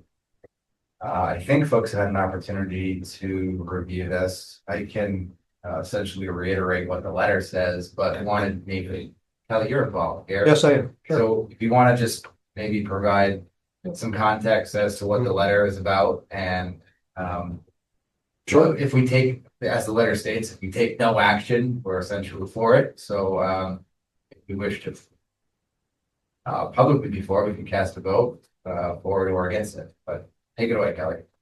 Sure. The case collaborative has around 14 districts that belong to it. We're one of them. Been a long time member. Just as our system has changed in terms of developing programs for special education students when we have a critical mass, their programs have had to retool as well. The needs of their students are increasing as a result of that. So we created a school back in 2019, Colebrook School. It was originally a high school. And we moved some younger students in different sections of that school to provide programming for them as the needs increase with the collaborative. What we did back then is we didn't want to borrow $60,000 or whatever it would have cost for a new school. So we found a building and an owner that was excited about renovating it. So we leased part of the building. And down the road, there may be an opportunity that Case should probably buy that building, but they need to start saving for that to happen. Because it's the owner of the building has been great. But at some point in time, if you know that this is going to have great longevity, then you might as well own your own building rather than continue to lease it. I think we're finally at that point where there's that awareness. It takes a while to get there because with programming changing as a result of changing needs, you get a little cautious because you're just not sure where the programs are going. So what this does is it just opens it up for them to put money aside for instructional programs and transportation programs. This in no way is an indication that the Case can borrow significant money without coming back to the member towns and having a vote for those projects. So it's just giving them, not different than our own revolving funds, an opportunity when they see efficiencies, they can put it in revolving funds. In this case, it's a capital revolving funds to take care of their needs. We have a huge transportation system in Case. We have over 100 vans, and we could have a lot more vans, but we're trying to not become too big because we want to be able to control what we have, and sometimes when you become bigger, it becomes more expensive. And you have to remember we have to have a driver for every one of those vans, and finding bus drivers is really difficult during this time. So on a yearly average, we replace 8 to 10 vans. They're close to $80,000 each. And we've been fortunate because we've created efficiencies over the years to help with some of that. But I think we need to become more methodical as we move forward so that we're building those funds and becoming not our own bank, but having some cash to use when we need to use it for the various capital items this entity needs. So I'm in support of this. I've been in Case for 15 years, been chairman of the board for a number of years. I was on the board as chairman when we built Colbert School, so it's a great experience. But they're a great entity, and they do save us a tremendous amount of money by being part of the collaborative. Well, part of that is a result of us offering classrooms within our district for their students. But we're finding that's harder and harder to do as school enrollments are starting to increase. Sometimes the programs that are required are very hard to integrate into the school system as well. So we have those variables that the board of directors is dealing with. And you know, this is the right timing for this. We hired a new business manager who I've known for a number of years. He was a superintendent at one point in time. Business manager was his first career. And he went out for a few years and worked in a business with a friend of his. And then we were fortunate enough to hire him to be a business manager for the Case. Has a lot of experience. I have all the confidence in the world in this gentleman. I mean, he's tried and true. So I have no reservations about supporting this venture. I'd be happy to answer any questions if you have them. Kelly, is this coming from money we've already given Case Collaborative, or how does that work? The So they're not- money that we give the Case Collaborative is through tuition. So if we send students to Case, that's how we pay for belonging to Case. And that will cover these costs that they're asking for? Yes. Okay. Yeah. But even our transportation costs, we bus a number of students, but we pay a fee for that. So it's a fee-based entity. Thank you. So, you were saying that they were thinking of purchasing the building that they're currently leasing? Perhaps that's down the road That was one of sometime. the. Yeah. Because on this proposal, they talk about land acquisition, improvement and construction, which makes it sound like a new build. Do you know if that's? It might be a bit of a pipe dream Oh, okay. point in time. It's a little bit of an eye-popping number. I mean, we are storing 100 vans off-site, but we don't have the room to store them in an area that we own, at least that area. And so I guess if there was an opportunity, if the deal was right, they may consider that at some point in time. I mean, I'm confident if they wanted to, they could double the number of vans they have.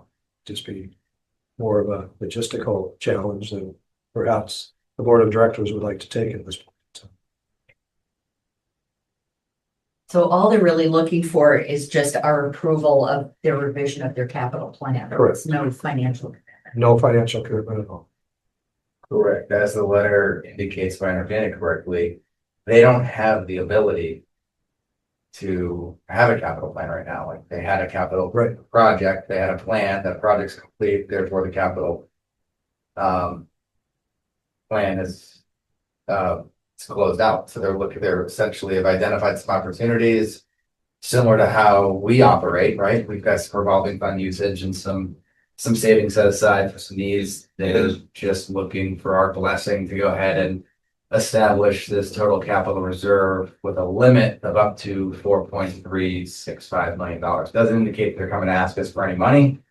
Doesn't indicate that that this is going to affect their annual ask of us. It's just they've identified these annual spends and wanted to have the ability to set the money aside so that they can be efficient with their dollars. I'm in support of this because Kelly is. Seems like Kelly has a very firm understanding of this, and it seems like a prudent move financially for them, and then in turn for us. Other questions or comments? I think that was well stated.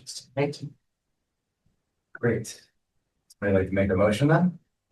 We move that we vote to approve their capital plan revision.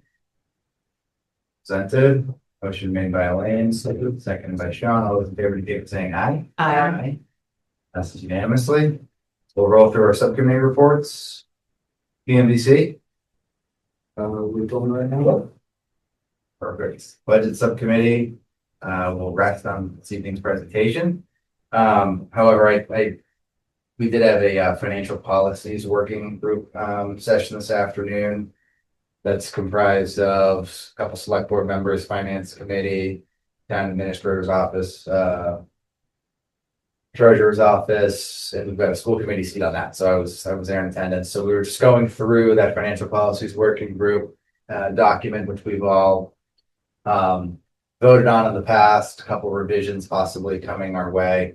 That group plans to meet next week as well to wrap those up. And if there's any applicable changes, they'll be brought forward for us to review and vote on. Nothing material out of today's meeting as it relates to the school department. Policy subcommittee? Thing to report. I think we're going dormant. Yeah, we are, You had identified a couple that you wish to revisit. If you want to revisit those. Yes, which we have not met about yet. That's okay. You literally have. I think there are 3 until- policies that you identified. like three. We plan to get it done before election, so. We were emailing about scheduling this morning, so I think that's the plan, yeah. Great. Shaker Lane Building Committee update? Yeah, so one note is that, we got 7 bids for the bond anticipation note. We did it at 2.288 for the final net cost and interest cost, which I think is nominal, to be honest with you. And so that's basically gonna fund from what I understand, the first $7 million. Yeah. Short-term borrowings on the first 7 million, Right. so, yeah. Yeah, certainly a good number. I think that's probably somewhere around what the newbie expected. I would think, because we hadn't heard, oh geez, this represents like $1 million in savings, right? I mean, the number seems exceptionally low, given where interest rates are, but the fact that it's short term and it's municipal and. Yeah, we got an $88,000 premium. Yeah. Something we're gonna need to figure out. If that project can be built by the summer of FY 28 rather than the summer of FY 29, what does that do to the bond structure? What does that do to the cash flow? And I think we need to have that conversation sooner than later because they're just our CM at risk and OPM are having conversations. I had the summer of 28 voted to me 4 months ago. And I think we need to have a financial conversation to see what implications that has. If that, Definitely great. I'm Yeah, sure it's gonna have some.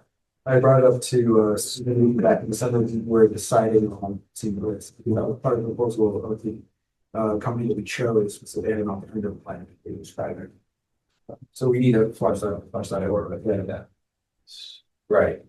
I mean, is there any negative? Because it Yes. seems like, well, it seems like every project like this, you're thinking of the supplies of materials. And materials are not coming down like year over year for the next 5 years as far as. I think that all has to be taken into consideration. It's just that when you're laying out a project of this magnitude, you're pushing the dollars out as far as you can to alleviate the impact to the taxpayer. Well, yeah, like So when you're if you paid. push it ahead a year, what does that do? I think that's the unanswered question. Yeah. And given Jen crystal ball that Justin may or may not have. Alignment of that. Yeah, no, I agree. If you wouldn't mind having that conversation, flushing that topic out, it's wonderful that they think they could deliver the building a year early. They like the rule of he who has the money makes the rules, we're the client, right? District. So we might determine that we don't want the building a year early because we won't have the finances in order to pay for the building a year earlier. If they come back to us and say, take the building a year earlier, you're gonna save X, Y, and Z dollars to offset that. That's an exercise that needs to be had. Yep. And we need to be sure about our decision, so. I think my initial opinion is that I'm not sure yet because I know there's probably one more year of civilization funds that we can pay into if we wait a year, which impacts the cost. And then also, this building's gonna be there for 50, 60 years. Do we wanna, let's do this correctly and make sure that everything's done? If we believe in the alternative plan, great. I just wanna make sure, and I think also moving plan matters. So if we finished the building in August, how does that play out, right? You have to have the students come to the building, needs to be time for teachers to switch over. You know, if it's midway through the year, how does that play out? So there's just some other factors to it as well. Yeah. We want the building turned over to us in the Spring, spring, exactly. That would be nice. not the fall. Right, and my understanding is right It's now. that. Right, exactly. It's not- I understand what's the alternative plan right now, August, and that's. Right. So we gotta figure that out. Yeah, okay. Superintendent search update? Yeah, so we. Oh. Sorry. Oh, I was just gonna say, we're in the middle of interviews, so we don't have much to report. Tell us We've got- everything. Yeah, right. We do have the special school committee meeting scheduled. It's virtual for March 23rd, where we will be giving you the slate of candidates. And Alicia Mallon is planning to join us that night to advise us on next steps as a full school committee. So if you want to add anything. to Yeah, that, so we Sean. have two more dates of interviews next week, including the 19th, where we will come up with the recommended slate that you're talking about. We're gonna vote on the 23rd. I'd also mention, I know I've mentioned before, but we have a new superintendent search website. So if folks want to go there and check that out, it's part of the school website. And Elaine and Alicia Mallon are joining me on my podcast on the 19th, so hopefully people can find out more about when they can get involved. And for those listening, mark the week of March 30th with your calendars, and that's when we will start holding finalist interviews. I know it's not listed, but I just wanted to say real quick for the communications committee, I appreciate Justin and Kelly and Julie Rowling and everyone who's involved in getting the Facebook and Instagram pages off the ground. And additionally, I'm also going to have Adam Takos and two students come on March 24th for the podcast to talk about so looking forward to that discussion. All right. Quasi communications subcommittee report there as well. Exactly. As it relates to the superintendent search committee, could we just get calendar invites out to the school committee members? Yeah. And the agenda is the agenda. Can we post those meetings at your convenience, just so they're posted? Yeah, we've asked for them to be posted. I think they have been posted. I just gotta double check. I know Okay. the town has. Yeah. All right, Time and place is on the town. So the 23rd is going to be virtual at 7 o'clock. Okay, Our meeting is open to Monday. Okay. And then the 30th through the 1st is going to be at Center Shattuck in the multi-purpose room. Then planning board has a meeting that Thursday, so we'll meet here. We have 4 candidates. We only have 3 candidates. We'll open the police station, but on the 2nd here. And then additionally, on the 9th, we do our final vote out at Center Shattuck as well. are we, Yeah, that's a good idea to Okay. send out calendar invites so everybody gets it because gets it where they need it. we're gonna be at the center on the ninth? We will. Oh, okay. Since we're going to be discussing and making the final vote, I want to meet as well. Oh, yeah, it's just, I thought that was a school committee meeting. It is, so right now, I talked with Justin and we're debating moving what would have been on the agenda for 9th to 16th, or to accommodate with that discussion.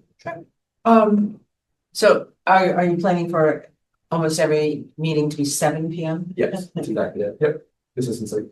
I don't write things down for places. I Also, look around and go like, calendar invites. I'll do it tonight. yeah, darn straight. You'll have like 60 emails from me. Just accept. Yeah. So, Right now. Sean, is the night still going as planned? yes, Okay. Yep. I everything's on. kind of missed something there for a second. No, you're good. I was just Okay. saying the 9th meeting is going to be a discussion and the vote for superintendent. Then what was supposed to be on the agenda for the 9th will likely move to. Oh, I get you. Okay. Yes. That's the first of their curriculum. Exactly. Right. We wanted to give it appropriate time. Yeah. But And April 16th? yes, You're talking about the presentation calendar? Yes. Yeah. Oh, there's a meeting. don't usually- April 16th. no, So we're at. we're at it. Yes. We're adding a meeting on April 16th. Yes. I'll have to attend virtually. Okay, it's fine. I think I might be doing the same thing. It's fine. Time to get those notes. All right. That wraps up the list of subcommittee reports. Does anybody have anything else to add? Dr. Snell? I just have a quick update. They have a virtual basic rights workshop coming up hosted by the Federation for Children with Special Needs. That's on March 25th at 6:30 p.m. Information has been sent out through School Now. And then a little side pitch is that on April 9th, if people are coming, 6 p.m., they could feel free to go to the high school because Pals is doing a talent show. So they could catch a little bit of the talent show and then head over to the meeting at Center Chat. Nice. Thank you. You have one thing, I attended a meeting today with the OPM architect and Sandra Risk. And they talked about drilling, doing some test holes, etc. So during the April break, they're going to be on that lower field, drilling some holes. And then there's a series of other tests that need to be done. So I had an opportunity, I wasn't even going to go to this meeting, it just happened to me. For some reason I want to see what's going on. And what I've asked them to do is come up with a plan in terms of how many holes are you drilling, where are you drilling, and where are you drilling? Because if we kind of would love to use that lower field if possible. And if we can't, we can't, but we need some lead time to really Park and Rec to figure this out. So part of the challenges in that area, well, imagine you start bringing in heavy equipment. What are you going to do to the grounds? So they mapped out for me during the meeting, they're going to stay outside the perimeter of the baseball field. But then they're still going to have to bring somebody in to level up that field again, because I would expect, I hope I'm wrong, but I would expect at least 1.5 to 2 foot depressions from the machinery in that ground. So I think that ground's it's not really dry. So just because I'm curious, Mhm. someone in the room might also be curious. The baseball diamond that exists right now, where are they going to be? you're going to be outside the perimeter. I asked them, I said, can you get your work done without disturbing the baseball field? Yeah, And they all nodded and said they could. But even when they do that, they're gonna have to come in and clean up the mess they make when they create those test holes. Because the machinery they move in is really heavy. So the lower field being the field where the school is gonna be built. to the backfields. Yes. Okay. Yeah. All right. To clarify, this is for geothermal or something? Geothermal. Okay. Great. Yeah, I think there ought to be communication between the Shaker Lane Building Committee and Park and Rec as information becomes available to us, and also maybe like a message back to owner's project manager or whoever that, like assumptions can't be made that they just Right. have, free use of this site because we've signed a contract with them. Like we have some programming that's going to be taking place there this spring there. I made it very clear to them that, our intention is to use that field. Unless Right. we, there's a compelling reason as to why we can't. So. Okay. So I think we're gonna be okay. I just thought I needed to mention it tonight because I'm glad I attended. Right. Okay. All right. Other subcommittee reports. Great. So our next school committee meeting says March 26th, but really The 23rd. what's that? Gonna meet the 23rd. Yeah. So that's not actually correct. Yeah. There will not be. Yeah. Right. Well, there's still the next one. Yeah. Just so what's on the agenda Uh, as posted is not really applicable. or Yeah. Whatever matters, but we typically announce when our next school committee meeting is for the public, but it'll be on, let's say Monday virtual and then the fall. 3 days later. Yeah. We'll still meet or normal meeting. Right, because the one on the 23rd is short. It's just to accept the slate. It's not a full meeting. I understand that. I just don't want to announce it as our next Yeah. meeting when we're formally gonna meet. 23rd. Is the 26th a public meeting? The Yeah, it's 26th. They're all, yeah, Meeting, it's Yeah, our but is it gonna regular, be used as a public? They're gonna be standard meeting. it's our regular school. It's Okay. Nothing to do with superintendent search. Okay, The there's so many dates going on. No, I know, there's a lot going on. I So that's- Is the 23rd a public meeting? Yes. Yes. Yeah, they're all public meetings. Yeah. How about this? The next time the school committee gets together is gonna be the 23rd virtually.